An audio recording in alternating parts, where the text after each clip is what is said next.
So we're on chapter 13, the second section, and we're going to be talking about biology and scientific investigation. We're going into the role of scripture, solving scientific problems, the ethics of science, the scientific method, the repudiation of spontaneous generation, and the limitation of science. And you can see here that in this picture, there's a 1700 in the 1700s laboratory there. And then you can see down here is the DNA of the cell. We'll start with the role of scripture in science. And we're going to be taking this biblical worldview. The scriptures not only provide us with a true account of the origin of all things, but also furnish us with an interpretive framework by which to view life and to view the world. There is a cause or a reasonable explanation for every effect or event in creation. And there is something real to be discovered and understood about creation. So how important it is for us to take that biblical worldview in science. The biblical worldview or the Christian worldview can be truly known and understood by human minds, especially in nature. However, this is difficult to justify apart from the biblical worldview without the open book of Scripture. There is no open book of nature. So nature can be known and understood by our human minds, but as we're looking through it, we need to look through God's eyes to see how He being the Creator, put things together and to know His laws. The ethics of science. Ethics are rules of conduct. Scientists are expected to follow ethical standards and to report data accurately, credit the work of other scientists, and avoid hurting themselves or others with their research. Experiments on vertebrate animals must be performed to minimize the risk of harm and pain to animals. And experiments involving humans must have informed consent. Test subjects must have all the information needed to give consent, right? Very important. Personal data must be kept confidential or private. And Christian scientists must base work on the biblical worldview, even when the worldview disagrees with the ethics of society.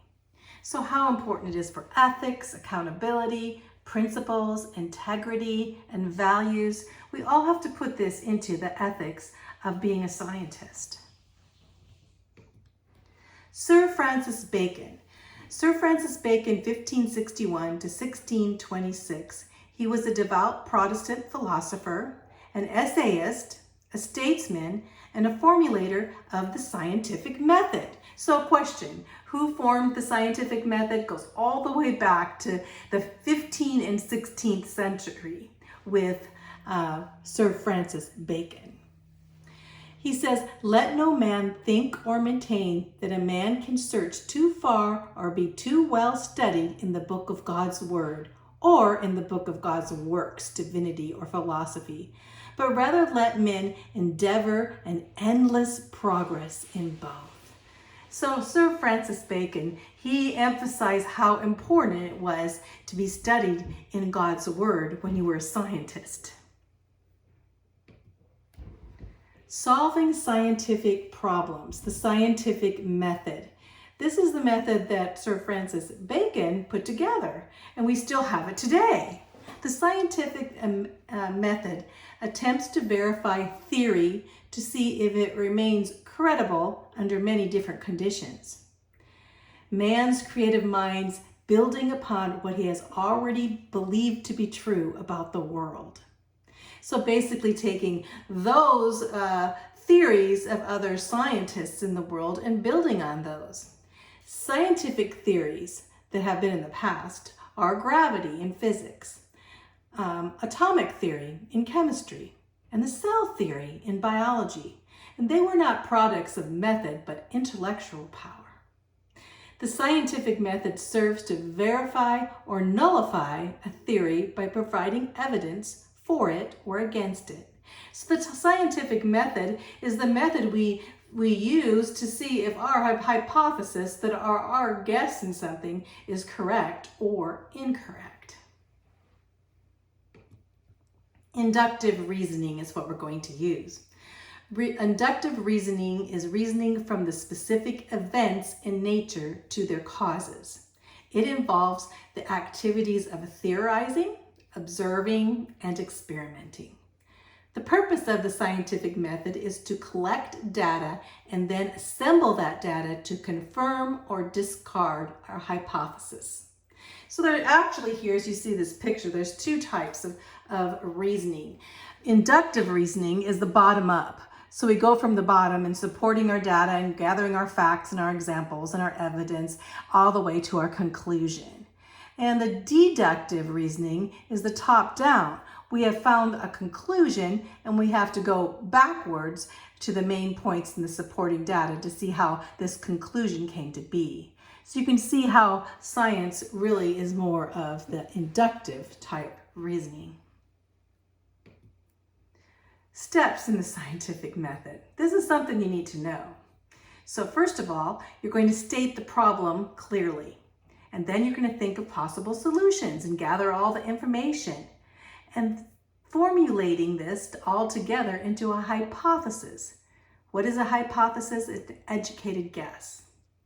And then we're going to test that hypothesis by a series of controlled experiments, which all factors are identical except the one being tested.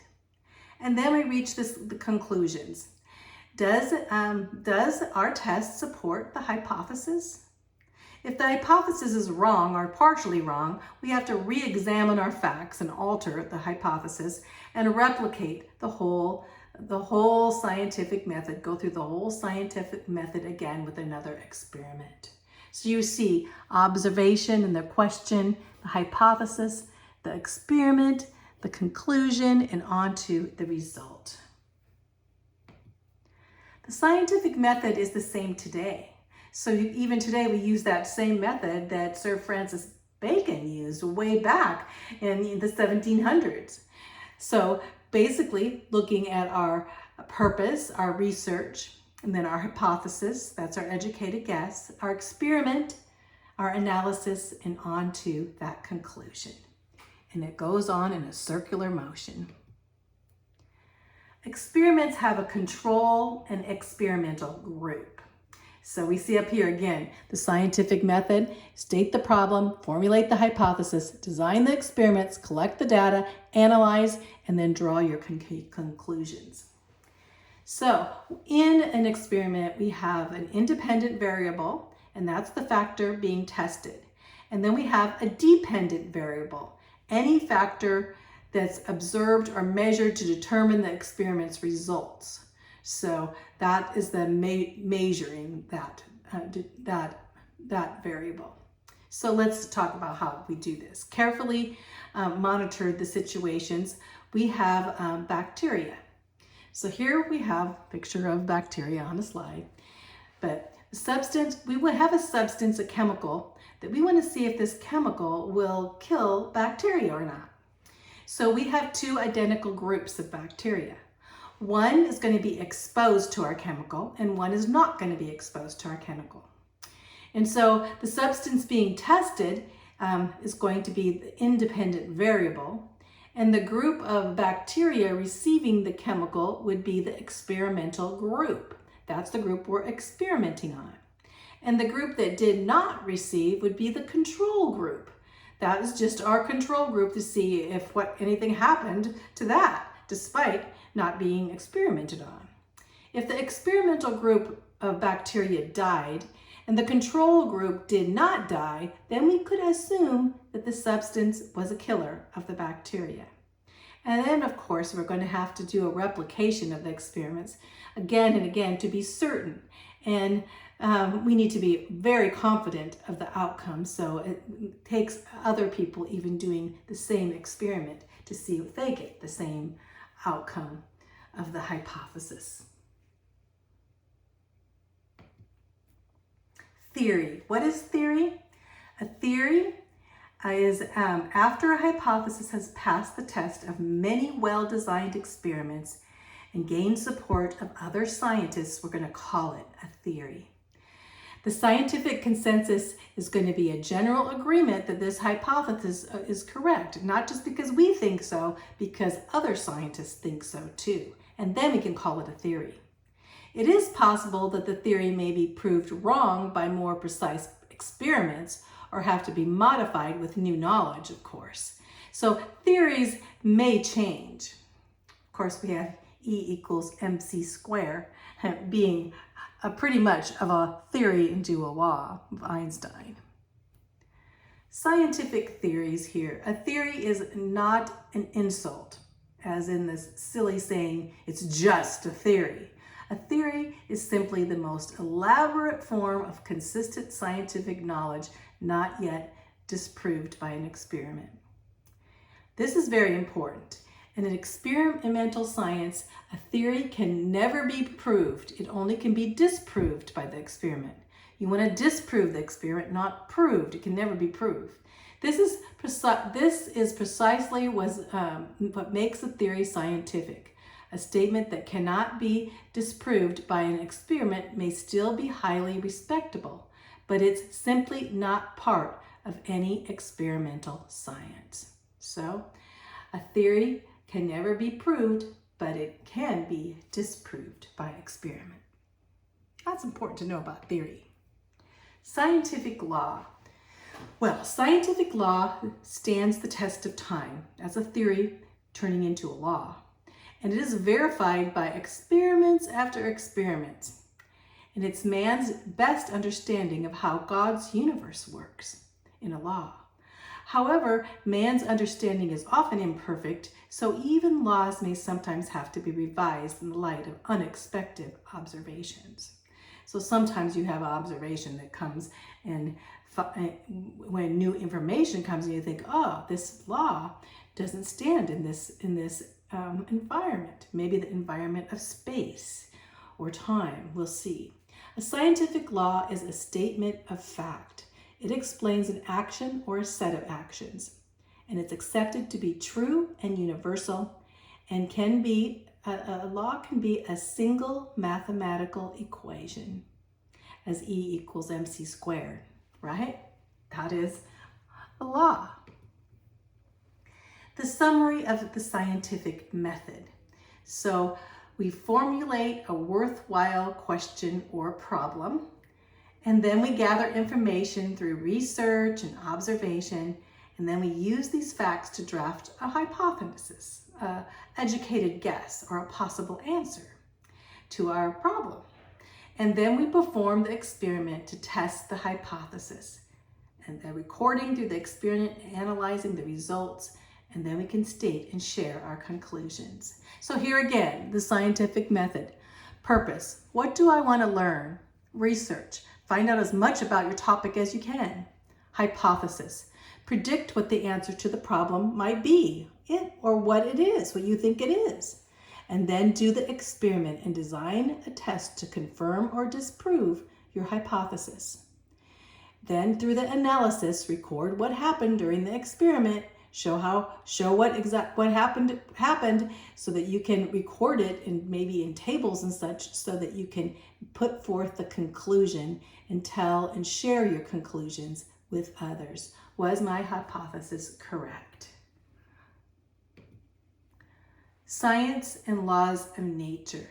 The goal of science is to determine God's laws of nature and use them for man's benefit and God's glory. So God created nature to follow certain regular patterns, and organisms live in a world of organization and design by God. The scientific method applied allows man to discover what God has ordained in nature and how God providentially governs his creation. Scientific facts exist and answers exist. We know that. The job of a scientist is to find these truths and use them to benefit mankind. So how important it is that science and Bible and looking through those eyes of the Bible to see God and how science fits right in. True science and the Bible go hand in hand. The Repudiation of Spontaneous Generation by Francisco Redeye. I think I'm going to stop here and we'll do that in another video because it's getting kind of long here. So let's go on and see what this guy, this Italian guy, Francisco, has to tell us way back in the 1600s.